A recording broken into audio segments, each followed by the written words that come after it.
De volta com o Educador em Entrevista, vamos falar um pouquinho a respeito do Dia do Idoso e do mês do idoso aqui na companhia do Jean. Jean, gratidão pela participação conosco, boa tarde. Boa tarde, mais uma vez aí muito agradecido aí pela oportunidade.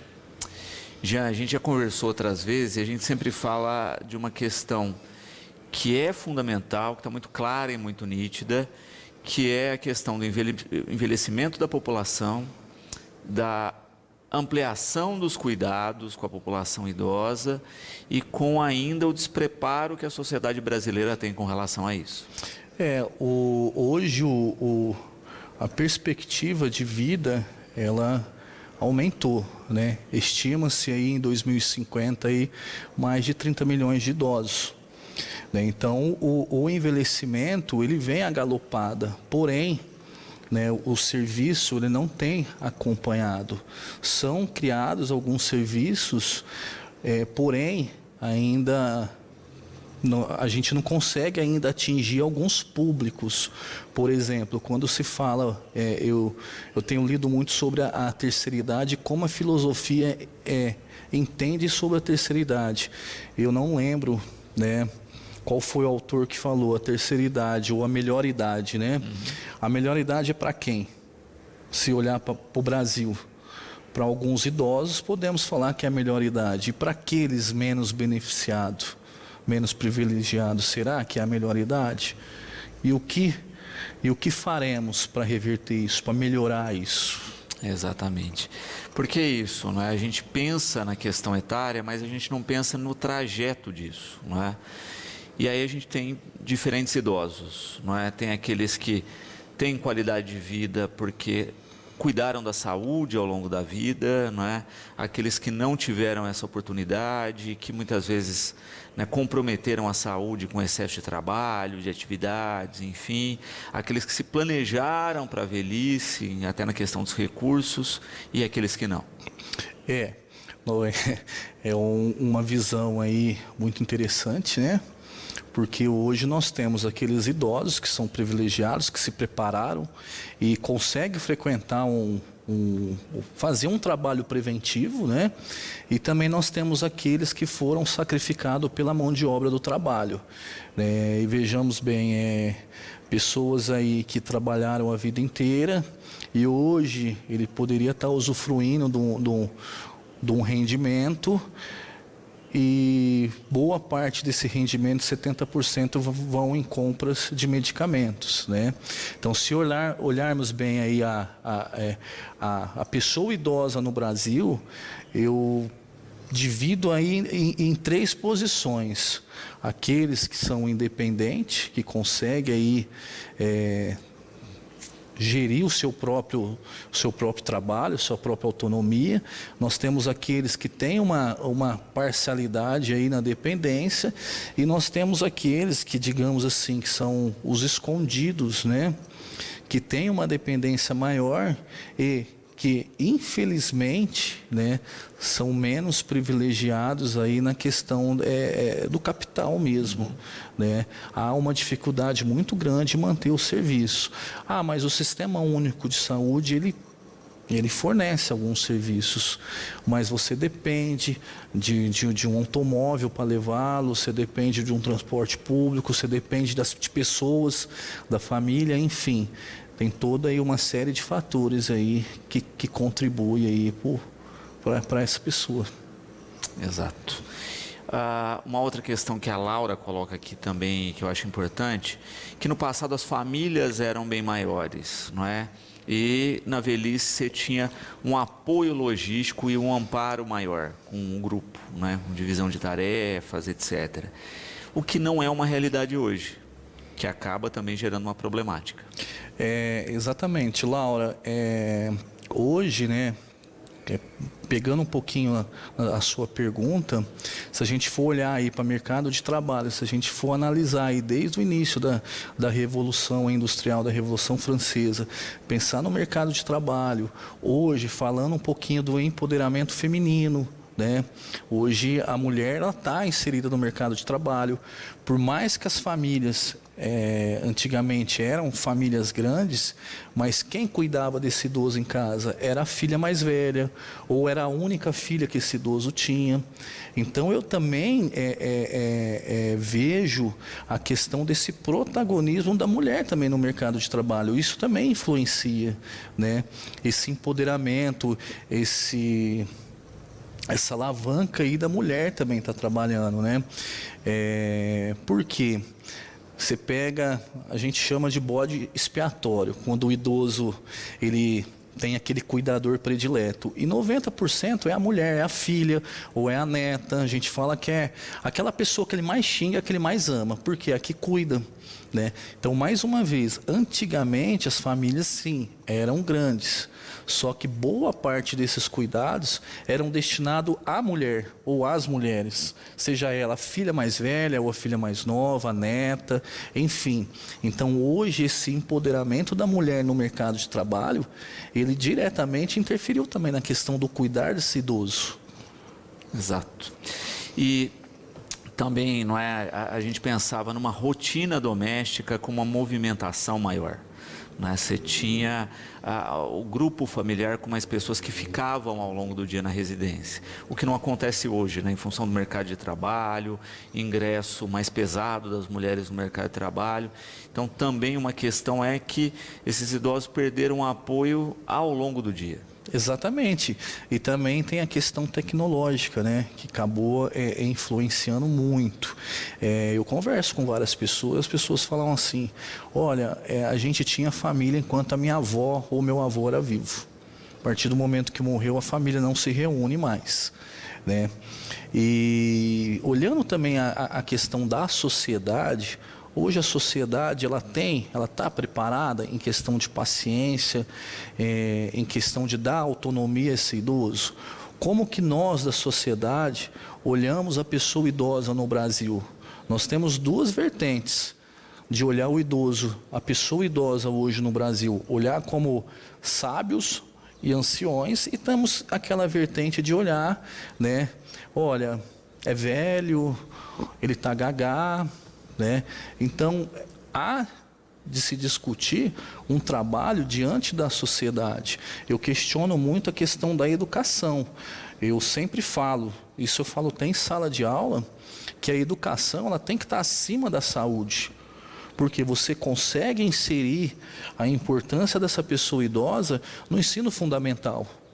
Então, esse aluno ou esses alunos, eles chegam no ensino médio. Qual que é a história que foi contada para eles da pessoa idosa? O que eles têm para falar da pessoa idosa, que é a nível nacional? Ana Paula toca num tema justamente que a gente conversava aqui no intervalo, não é? Que é a dificuldade hoje de se achar cuidadores. E a necessidade crescente, né? Ao mesmo tempo que você tem cada vez mais necessidade, cada vez menos pessoas qualificadas para a função. Ana Paula, a profissão de cuidador, ela foi legalizada recentemente, né? Hoje o cuidador ele tem um CBO, que é um número na classificação brasileira de ocupações. Na verdade, ele veio paralelo para desmistificar o trabalho da doméstica, né? Porque as pessoas antigamente contratavam a pessoa para cuidar desse idoso, né? Para ser cuidador, e atribuía algumas funções domésticas. Hoje não. Qual que é a dificuldade que tem hoje na contratação de cuidadores? Hoje nós não temos formações, né? Vou dar exemplo, né? Eu na pandemia, com uma equipe de umas 3 voluntárias, nós criamos um curso de cuidadores, né? Eram aulas online. Então nós tinha dia que tinha uma pessoa só querendo participar da aula, né? Então isso é muito lamentável, é muito triste. Era algo totalmente gratuito, né? Era uma parceria que a gente estava fazendo com outros profissionais da cidade, como dentista, médico, enfermeiros, gerontólogas, né? E infelizmente ele não foi para frente, não teve sucesso por conta de adesão. né? Então hoje, o que é um cuidador? Hoje as pessoas acham que cuidar do idoso é lá ficar do lado dele, dar água, ligar a televisão e ver se ele está respirando, né? O cuidar, ele é muito amplo. E um fator importante do cuidar é a empatia, né? É você ensinar essa pessoa a ter empatia para com o próximo, tá? Então, hoje tem sim essa dificuldade na questão de contratação, porém, há 2 anos, se não me falha a memória, quase 3 anos atrás, eu tive uma iniciativa aí voluntária, porém a adesão ela foi muito pequena. Nós não tínhamos parcerias com nenhum tipo de governo, política, era algo voluntário, pensando na reabilitação de idosos que estavam no pós-Covid e também dar essa oportunidade para um público de ter a sua chance no mercado de trabalho. Então, e a nossa proposta, Ana Paula, era levar para aquela pessoa que é semi-analfabeta, ter essa oportunidade para ter esse trabalho, para aquela outra pessoa que tinha um preconceito também na questão da sexualidade, né, de também dar essa oportunidade a eles. E, infelizmente, nós tivemos aí uma baixa adesão. Infelizmente, mas foi tentado.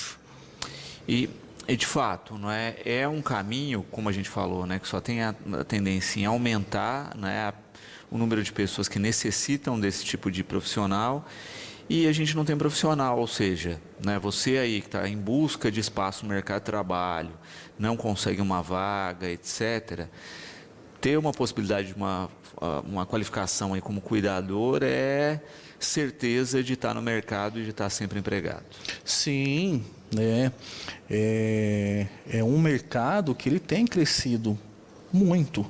Porém, eu falo muito da qualificação, porque você também não pode colocar uma pessoa dentro da sua casa, a domicílio, que não tem uma qualificação, né? Que não consegue, que tem dificuldade na leitura, porque esses idosos que necessitam de cuidados, na maioria das vezes, a família ela não tem condições também de institucionalizá-lo, né, de colocá-lo numa instituição privada e pagar todos os cuidados. Então, é uma família que ela, na maioria dos casos, eles fazem vaquinhas para pagar o serviço desse cuidador, tá? Então, a qualificação, ele é muito importante, tanto ao cuidador, a pessoa que busca esse mercado de trabalho, e também ao idoso que precisa dos cuidados de seu familiar. Exato, exatamente. A Priscila parabenizando aqui pela temática e falando justamente disso, não é? Da dificuldade hoje de se ter profissionais para atuar até mesmo em casa, né? Nessa rotina de cuidados. Ela disse que a família já passou por 3 pessoas e que justamente isso, né? Achavam que a única atividade que tinha era estar presente e nada mais. Infelizmente, né? E a pessoa ela já chega, não estou generalizando, vou falar para você, Priscila, algumas experiências que nós temos na Domus. Hoje, um alto percentual de institucionalização dos idosos na Domus é por conta de cuidadores, é o cuidador que levou a família na justiça, é o cuidador que brigou com a pessoa idosa, enfim, nós temos várias temáticas aí que leva à institucionalização dessa pessoa.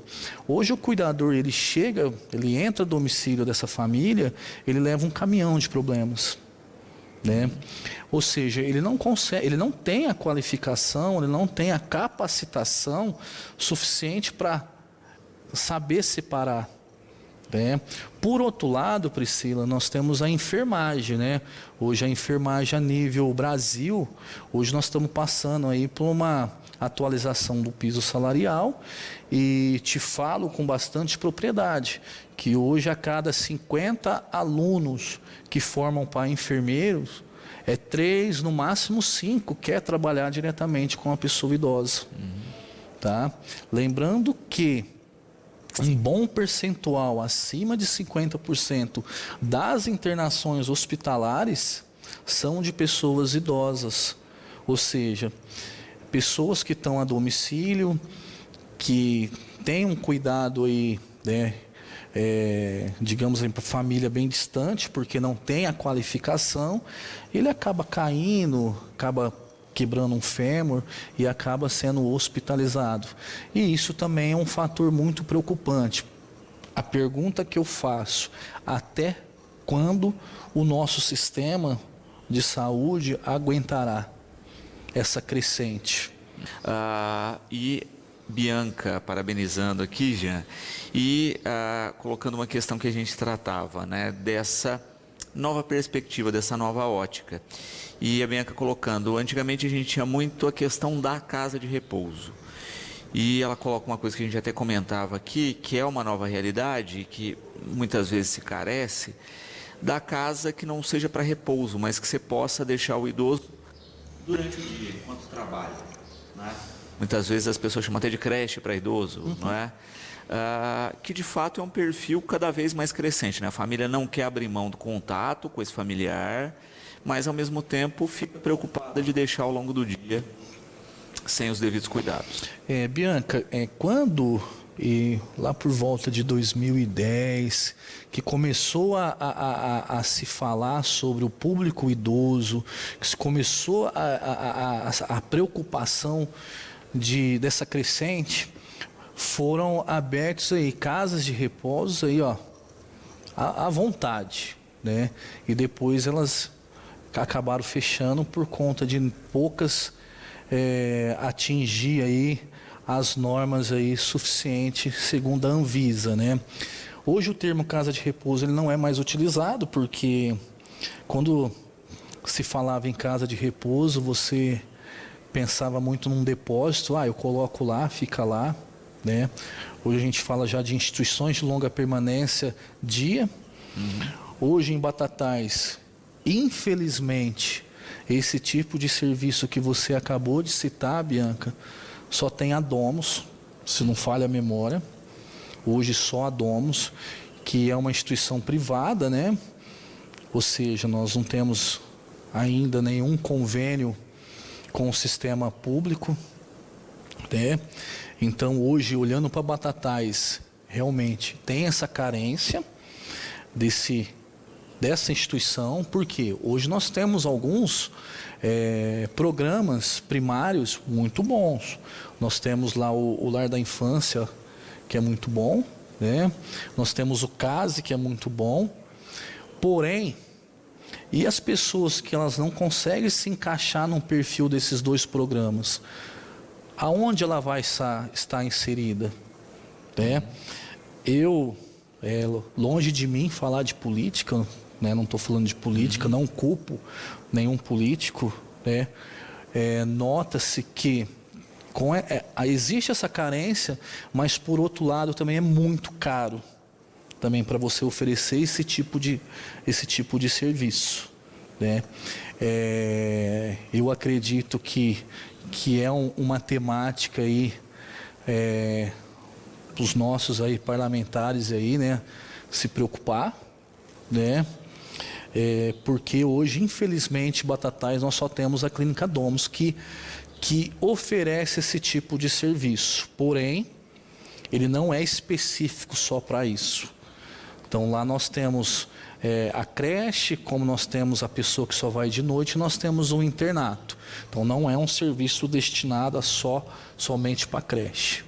Então hoje, dentro de Batatais, esse público, se ele não consegue se enquadrar no perfil preventivo primário, né, e essa família não tem condições de ter um cuidador, né, há de se preocupar, ele não tem para onde ir. Exato. E justamente isso que a gente falou, né? Olha, número cada vez menor de cuidadores no mercado, não existem essas estruturas, até porque essas estruturas você acaba partilhando os profissionais, né? Elas têm essa função interessante aí, não é? E tendo uma distribuição melhor do custo, né? O custo se torna mais acessível. E a Laís também colocando dessa questão, né, da importância hoje também de se tomar medidas simples para quem não tem estrutura, mas de adaptar as residências ao idoso, né? Também é uma preocupação que muitas vezes as pessoas esquecem. É muito pertinente a fala da Laís, né? Realmente, Laís, hoje se você pensar em realizar uma visita dentro da casa de uma família que tem no mínimo um idoso, você já vê a dificuldade que esse idoso tem até na questão da locomoção, tá? Muito das vezes por falta de orientações e informações dessa família, né? Por exemplo, falando um pouquinho de estrutura, mas ao mesmo tempo de alguns serviços que o Sistema Único oferece, na sexta-feira eu fui fazer uma visita a uma avó de um amigo que me pediu, e eu fiz a pergunta para a filha: você conhece o SAD? Ela falou: não. Então é um serviço de atenção domiciliar. E a sua mãe, ela se enquadra nesse tipo de atendimento. Ou seja, ela tem essa dificuldade de locomoção de ir até o UBS, ela não consegue frequentar o CASE por conta de ter essa limitação, né? Mas tem o SAD. Olha, eu não sabia, né? Então, a preocupação também é levar essas informações para as pessoas, né? Hoje nós estamos falando do mês do idoso, do dia do idoso que foi comemorado ontem, mas a pessoa idosa, eles estão presentes no dia a dia, no nosso dia a dia. Se você pensar, hoje a Anvisa, ela te dá toda uma questão de adaptação, de ambiência para a casa dessa pessoa, né? Então buscar as informações também é importante, também como levá-los, essas informações até essas famílias.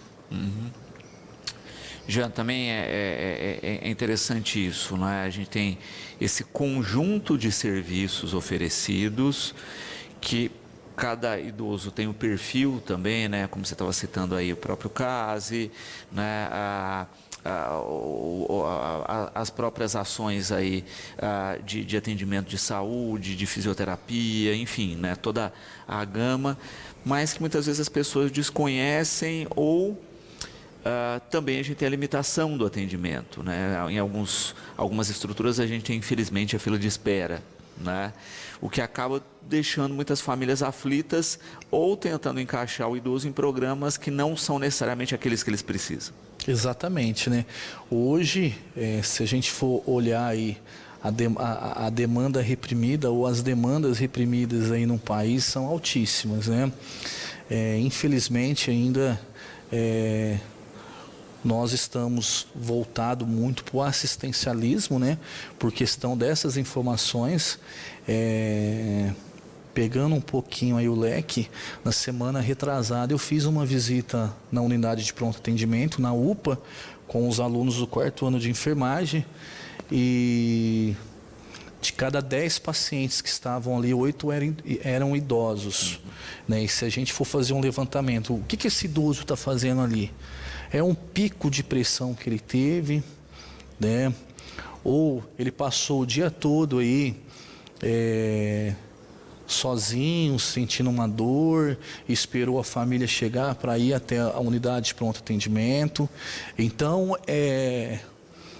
conscientizar também as famílias, os familiares, né, de também estimular, de inserir essas pessoas dentro aí dos ciclos, ou dentro dos ciclos de amizades, né, e pensar nesse empoderamento deles. Se a gente for pensar, falo da UPA, por que essa preocupação com a UPA? Lá é um lugar de emergência, o atendimento lá é voltado para a emergência. Então, se você atende 10 idosos num plantão aí de 6 horas, consequentemente, essa demanda ela vai aumentar e o tempo de espera de outras pessoas vai aumentar também, né? Então, a gente precisa ter uma sinergia da família com o poder público e com o atendimento também primário. Se não há essa sinergia, não adianta eu pensar e jogar todo esse tipo de assistência nas costas do governo. Não adianta nada eu chegar aqui e falar assim, olha, o idoso tem que ter uma alimentação saudável, o idoso tem que ter a prática esportiva. Ah, mas o governo oferece? Não é uma questão do governo oferecer, é uma questão também de você, familiar ou cuidador, de estimular esse idoso. Olha, vamos dar uma volta na pracinha, vamos dar uma volta no quarteirão, porque ainda não é cobrado isso. Exatamente. Né?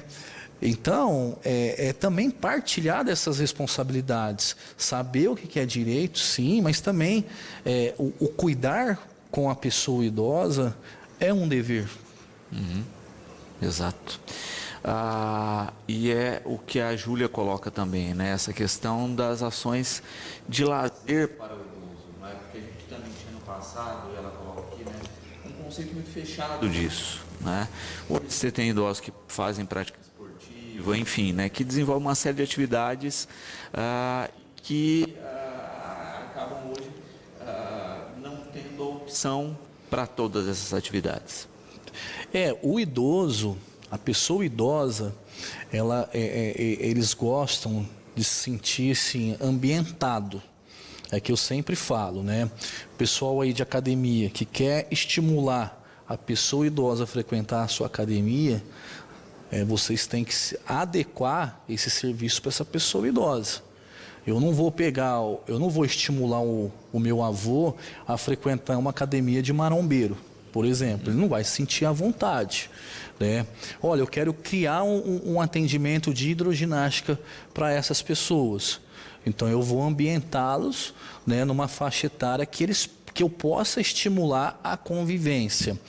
Se você não é só a questão da prática desportiva, nota-se o que o idoso, quando ele passa a frequentar um serviço, né, de saúde, ele começa a olhar o profissional como um psicólogo também.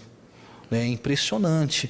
Ele começa a criar um laço com esse profissional, que é um laço como se fosse um laço materno, né, de querer conversar.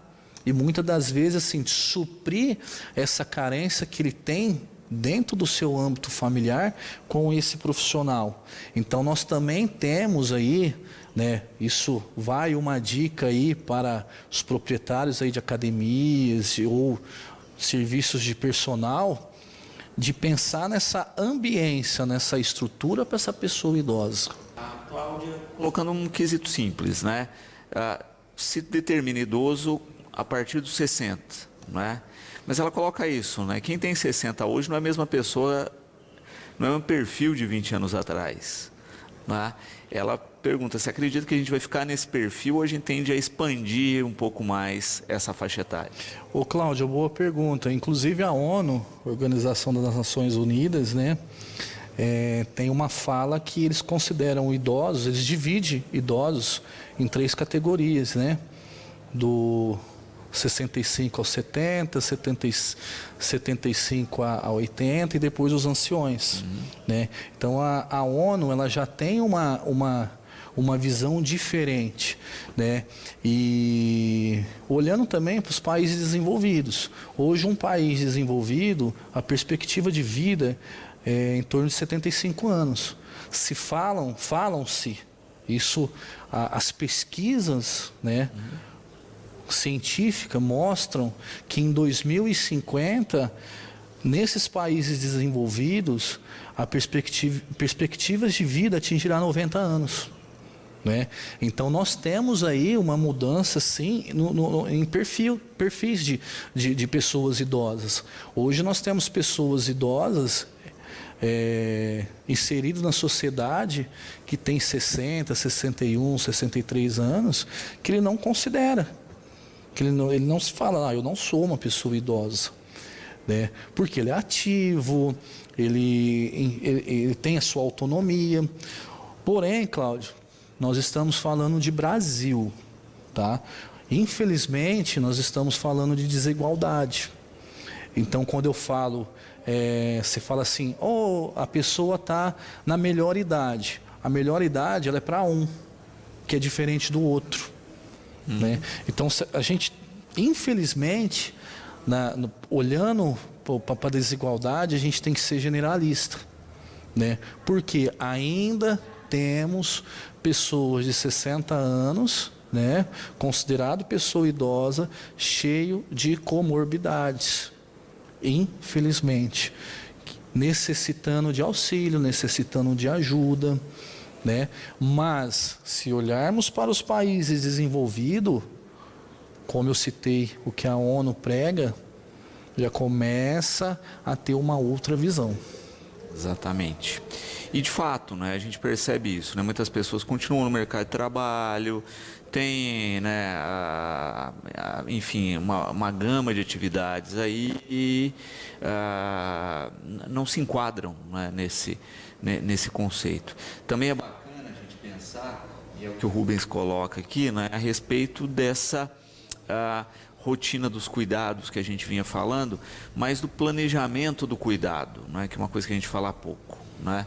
Para as pessoas entenderem, né? Olha, vou me prever para o futuro, então eu estou reformando a minha casa, vou tentar colocar uma casa, né, que não tenha degrau, né, que tenha um piso antiderrapante, que tenha portas mais largas caso eu precise usar em algum momento uma cadeira de rodas.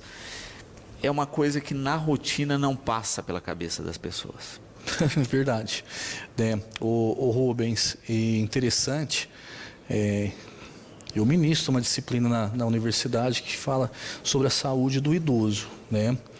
E eu sempre bato muito na tecla, olha, quer montar uma instituição de longa permanência para idosos ou uma casa, faça esse planejamento junto de um enfermeiro, que é o enfermeiro que monta todo esse planejamento do cuidar, né?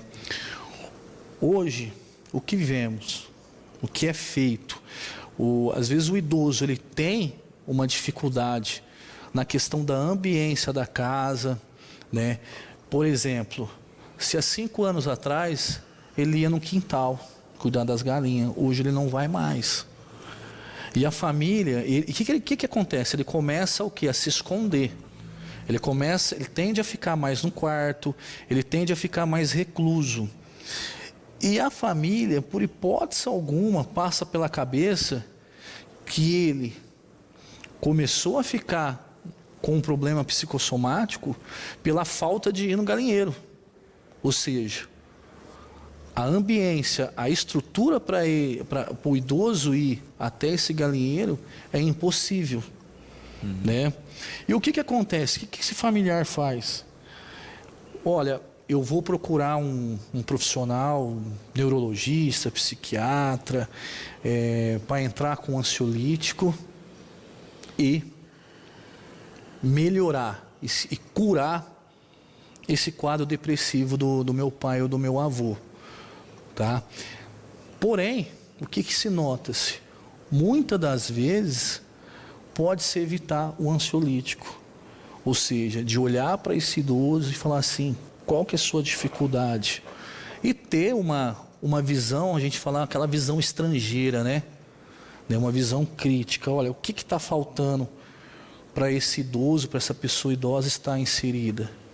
Por que eu faço um churrasco e ele não consegue ficar inserido lá? Na maioria das vezes o idoso ele tem um déficit auditivo e ele não consegue ficar perto de uma caixa de som alto e com várias pessoas conversando. Ele não vai ficar. Ele vai ficar aqui, deslocado. Então eu dei o exemplo do galinheiro, por exemplo. Essa pessoa, imagina, a pessoa viveu 70 anos cuidando de galinhas, e ir lá todo dia na rotina, porque eles vivem de rotina. Você quer matar um idoso, você tirar a rotina deles, isso não se faz, né? E de repente ele dormiu, no outro dia ele acorda, já impossibilitado de ir nesse galinheiro por conta da estrutura da ambiência.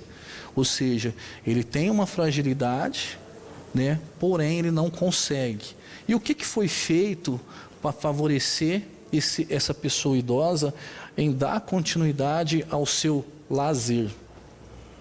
né? Então hoje isso é o mal do brasileiro, da sociedade, e direto para o assistencialismo, né? É igual a mulher que quer emagrecer, ela não quer caminhar e nem fechar a boca, ela acha que ela vai tomar remédio, ela vai emagrecer e continuar comendo, né? E é a mesma coisa com o idoso. Não, eu vou tirar ele do quadro depressivo com ansiolítico.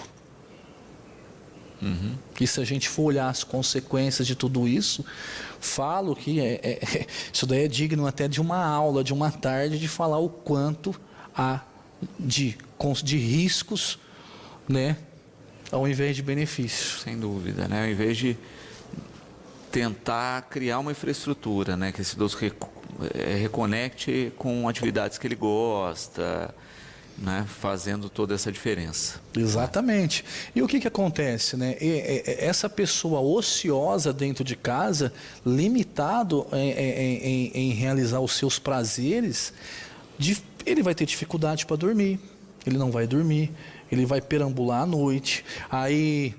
ele não está dormindo, eu vou procurar um medicamento, ou o vizinho acaba passando um medicamento. Olha, toma esse medicamento aqui que a minha mãe, quando não dorme, ela toma. Aí o cara toma o medicamento, ele vai acordar à noite, ele vai acordar com a musculatura toda enfraquecida, ele vai cair. Exato. Geraldo, gratidão sempre pela participação conosco. Fica aqui sempre o convite para a gente falar dessa temática.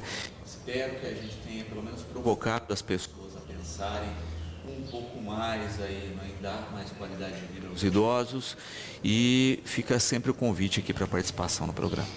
Luciano, eu que agradeço mais uma vez pelo convite, pela participação. Eu não posso deixar aí de parabenizá-lo aí, os idosos aí, as pessoas idosas de Batatais, né? Em especial a minha mãe, e em especial também todos os nossos idosos lá da Clínica Domus Claré, lá da Casa dos Padres, e também do CASE, enfim, todos os idosos aí de Batatais. E aí, uma fala aí perante a sociedade, que valorizam aquilo que nós temos mais de sabedoria, ou seja, valorizam os anciões.